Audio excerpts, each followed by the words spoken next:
عورت کوشش ضرور کرتی ہے جو اچھی سمجھدار سنجیدہ متین خاندانی تربیت کے ماحول سے گزری ہوئی خواتین ہیں کہ وہ اپنے مزاج کو اپنی طبع کو اپنے شوہر کی رضا میں گم کر دیں، اور ایسی عورتیں ہی خوشگوار زندگی کا لطف اٹھا سکتی ہیں اور پھر اس کے اثرات اولادوں پر مرتب ہوتے ہیں۔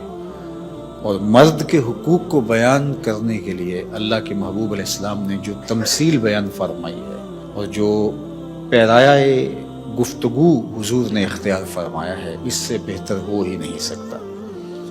ہوا اس طرح کہ صحابہ حضور کی خدمت میں حاضر ہوئے اور کہا کہ ہمارا اونٹ دیوانہ ہو گیا ہے۔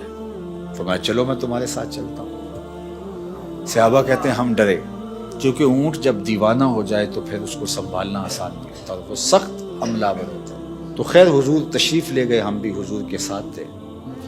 جو ہی دروازہ کھولا تو اونٹ دوسرے کنارے پر تھا، دوڑتا ہوا آیا۔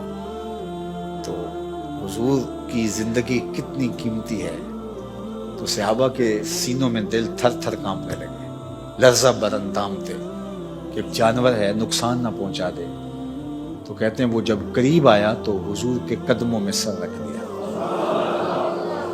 اللہ اکبر، اور سجدہ ریز ہو گیا۔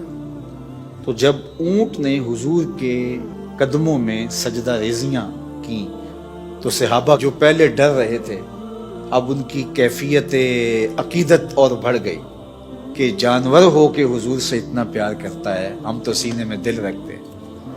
تو انہوں نے ایک جملہ کہا، نحن احق ان نسجد للنبی، حضور ہمارا جی بھی چاہتا ہے کہ ہم بھی آپ کو سجدہ کریں۔ یہ جانور ہو کے آپ کی معرفت رکھتا ہے، پاگل ہو کے آپ کو پہچانتا ہے، ہم تو سینے میں دھڑکتا ہوا دل رکھتے ہیں اور دل میں آپ کے پیار کی ایک کائنات آباد ہے۔ تو پھر ہماری پیشانیوں کے اندر بھی سجدے ٹپک رہے ہیں، ہم بھی آپ کو سجدہ کرنا چاہتے ہیں۔ تو آقا کریم نے فرمایا اگر میری شریعت میں سجدہ جائز ہوتا تو میں بیوی کو حکم دیتا کہ شوہر کو سجدہ کرے، لیکن کسی کے لیے سجدہ روا نہیں رکھا گیا۔ تو یہ حضور نے سجدے کی ممانعات کو بھی بیان کر دیا اور شوہر کے جو حق ہیں بیوی کے اوپر ان کو بھی بیان کر دیا۔ تو اس سے بہتر انداز گفتگو کا تکلم کا نہیں ہو سکتا جو اللہ نے اپنے محبوب کو عطا کیا۔ اسی لیے ایک دن میرے حضور علیہ السلام نے فرمایا انا افصح العرب، بات کرنے کا جو سلیقہ میں جانتا ہوں کوئی جانتا ہی نہیں ہے، گفتگو کا طریقہ جو میں جانتا ہوں وہ کوئی جانتا نہیں ہے۔ یعنی ایک جملے سے ان کی نفی بھی کی اور یہ بھی بتایا اگر جائز ہوتا تو شوہر کے لیے بیوی کو سجدے کا حکم دیتا۔ خاتون ہو جو اپنے شوہر کے حقوق کو پہچانے اور حضور کے اس فرمان کو سامنے رکھے تو گھر جنت کا ٹکڑا بن جائے گا۔ اور مرد کو حضور نے کیا نصیحت فرمائی؟ مرد کو کہا کہ عورت کی اگر کچھ باتیں تجھے ناپسند ہوں تو اس بات کو دیکھو جو تمہیں پسند ہو، اللہ اکبر۔ اور میں کہا کرتا ہوں نکاح کے بعد یا تو شوہر اپنا گھر چھوڑ کے خاتون کے ساتھ چلا جائے یا خاتون گھر چھوڑ کے شوہر کے ساتھ آئے، دونوں میں سے ایک تو ہوگا، لیکن یہ قربانی مرد نہیں دیتا، یہ عورت دیتی ہے۔